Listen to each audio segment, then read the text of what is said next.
दोस्तों नमस्कार। आज मैं अपने उत्तराखंड की जो धार्मिक प्रवृत्तियां हैं उनके विलुप्त होने के कुछ कारण आपके सामने रखना चाहता हूं,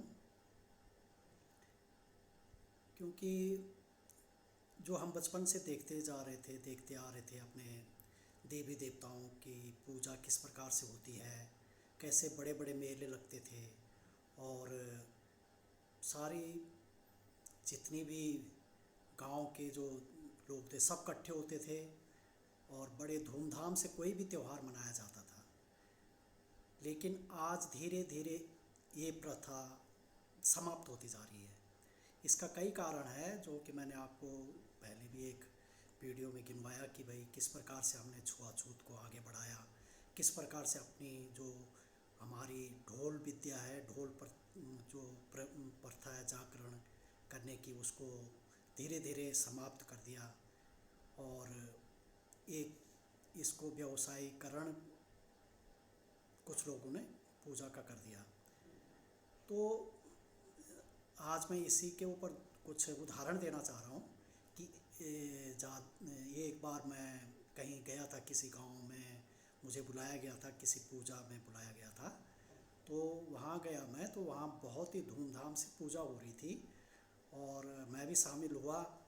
तो काफ़ी बड़ा भव्य मंदिर भी बनाया उन्होंने और ढोल दमाऊ खूब बज रहे थे और ये जो चारों गांव के चारों तरफ उन्होंने फेरी लगवाई और बड़े धूमधाम से किया। तो मैंने उनसे पूछा, भाई ये किस देवी की पूजा हो रही है? तो उन्होंने कहा ये वैष्णो माता की पूजा हो रही है। अरे मैंने कहा वैष्णो माता तो जम्मू कश्मीर में है, हमारे उत्तराखंड में तो मैंने किसी मंदिर को नहीं देखा इनका। तो उन्होंने कहा नहीं नहीं, अभी नई नई हमने यहाँ स्थापित की है और ये भव्य मंदिर वैष्णो माता का है। तो मुझे ताजुब लगा। मैंने कहा आपके जो कुल देवता हैं, जैसे कई देवता हैं, अलग अलग जगह अलग है, नंदा देवी, नरसिंह, भैरव और घनियाल, कई हैं। तो मैंने कहा उनकी भी पूजा इसी धूमधाम से आप लोग करते हो? बोला नहीं, उनकी इतनी धूमधाम से नहीं होती है, लेकिन ये जो है कुछ परिवार मिलके कर रहे हैं, इन्होंने इस मंदिर की स्थापना की है और चंदा उंदा इकट्ठा करके और ये पूजा कर रहे हैं और हर साल करते हैं ये।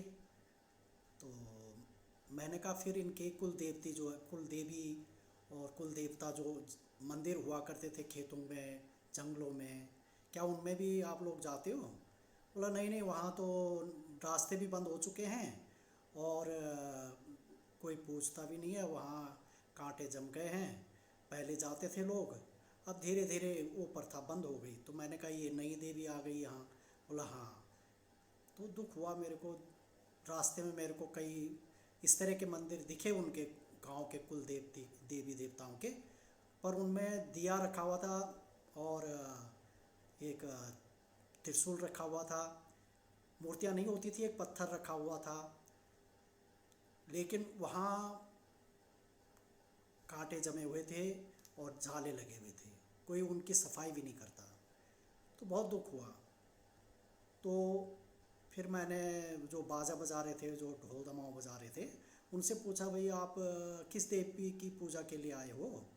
तो उन्होंने कहा हमें तो मालूम नहीं, हमें सिर्फ बाजा बजाने को बोला गया था, हमें मालूम नहीं है यहाँ किस देवी की पूजा करते हैं। तो मैंने कहा आप जागरण लगा रहे हो, आप किसी देवी देवता को जागृत कर रहे हो, तो आपको बताया नहीं क्या कि किस देवी की पूजा? बोला नहीं नहीं, हमें इससे अब कोई मतलब नहीं, इन्होंने हमें बुलवाया और बस हम तो इनसे पैसे लेंगे और इनको नचाएंगे और फिर चले जाएंगे।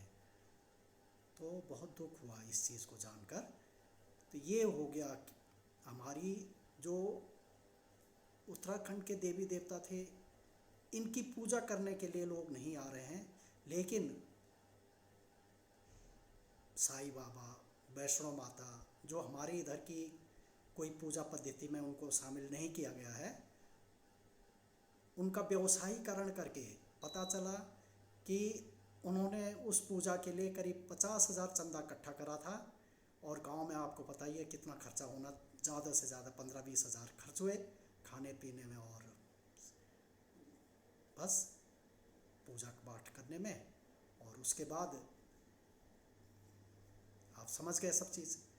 तो मैं आज के लोगों से, आप लोगों से जो इस पद्धति को बचाना चाह रहे हो, उनसे यही मेरी प्रार्थना है कि अपने जो देवी देवता हैं, कुल देवता हैं, उनके मंदिरों के जो मकड़ जाल लगे हुए हैं, कांटे जम गए हैं, इनकी भी सफाई करें। मैं किसी देवी की या किसी बाहरी देवी देवताओं की पूजा का विरोध नहीं कर रहा हूँ, लेकिन जो हमारे पैतृक, जो हमारे